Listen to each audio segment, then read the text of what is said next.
Hello students, let's read the question. So the question is respiration is a dash process. पूछा है respiration कैसा process है, catabolic, anabolic, amphibolic, none.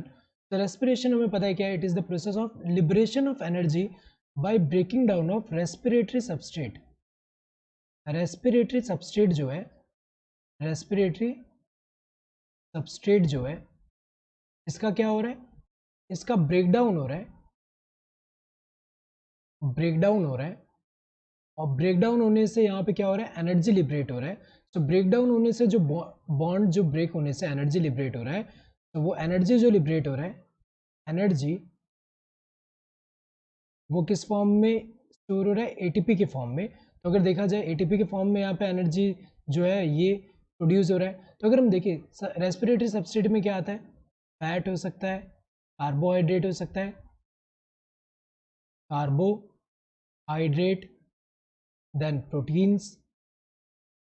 तो इनका क्या हो रहा है, इनका ब्रेकडाउन होके ये जो बॉन्ड ब्रेक हो रहा है, so जो एनर्जी लिबरेट हो रहा है वो किस फॉर्म में यहाँ पे प्रोड्यूस हो रहा है, एटीपी.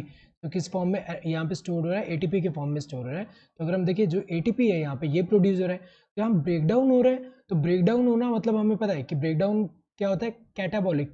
ये कैसा प्रोसेस होता है, कैटाबॉलिक होता है. कैटाबॉलिक में हमें पता है कि कैटाबॉलिक में क्या होता है, कैटाबॉलिक प्रोसेस कौन सा प्रोसेस होता है, breakdown of complex molecules into simple molecules. So complex जो मॉलिक्यूल्स है, कॉम्प्लेक्स कंपाउंड है, उनका ब्रेकडाउन होकर सिंपल कंपाउंड या सिंपल मॉलिक्यूल जब बनता है तो उसको हम क्या बोलते हैं, कैटाबॉलिज्म. और इससे क्या होता है, एनर्जी लिबरेट होता है, एनर्जी लिबरेट. तो ये तो कैटाबॉलिक हुआ. लेकिन रेस्पिरेटरी सबस्ट्रेट का जब ब्रेकडाउन होता है तो इनमें कुछ, जैसे अगर हम देखें glycolysis and Krebs cycle, Krebs cycle. तो ग्लाइकोलिसिस एंड क्रेब्स साइकिल जो है, तो इनमें कुछ इंटरमीडिएट्स जो होते हैं, इंटरमीडिएट्स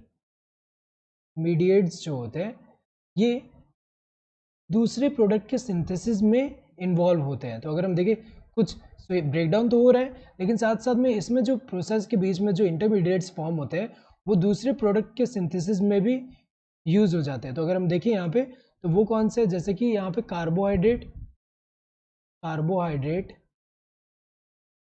फैट, प्रोटीन्स, इनके सिंथेसिस में यूज हो रहा है. तो ये कैसा प्रोसेस हुआ, एनाबॉलिक, या एनाबॉलिक हुआ. इसीलिए रेस्पिरेशन को हम क्या बोलते हैं, रेस्पिरेशन को एम्फीबॉलिक पाथवे बोलते हैं, क्योंकि इसमें कैटाबॉलिज्म भी हो रहा है, एनाबॉलिज्म. कैटाबॉलिज्म मतलब कि यहाँ पे जो कंपाउंड है उसका ब्रेकडाउन हो रहा है, उससे एनर्जी लिबरेट हो रहा है. और दूसरा यहाँ पे जो प्रोडक्ट फॉर्म हो रहे हैं वो दूसरे प्रोडक्ट के सिंथेसिस में भी यूज हो रहे हैं, यूटिलाइज हो रहे हैं. तो ये जो होता है जिसमें सिंपल कंपाउंड जो है, वो सिंपल कंपाउंड मिलके वो क्या बनता है, कॉम्प्लेक्स कंपाउंड. तो इसको एनाबॉलिक प्रोसेस बोलते हैं, synthesis of complex compound, anabolic reaction होता है. तो यहाँ पे कैटाबॉलिक भी हो रहा है, एनाबॉलिक भी हो रहा है रेस्पिरेशन में. तो अगर हम देखिए तो ये जो रेस्पिरेशन में दोनों ही इन्वॉल्व है, कैटाबॉलिक एंड एनाबॉलिक, तो ऐसे टाइप के पाथवे को हम क्या बोलते हैं, एम्फीबॉलिक पाथवे, जिसमें दोनों होता है, एम्फीबॉलिक पाथवे बोलते हैं. सो करेक्ट आंसर क्या होगा, एम्फीबॉलिक.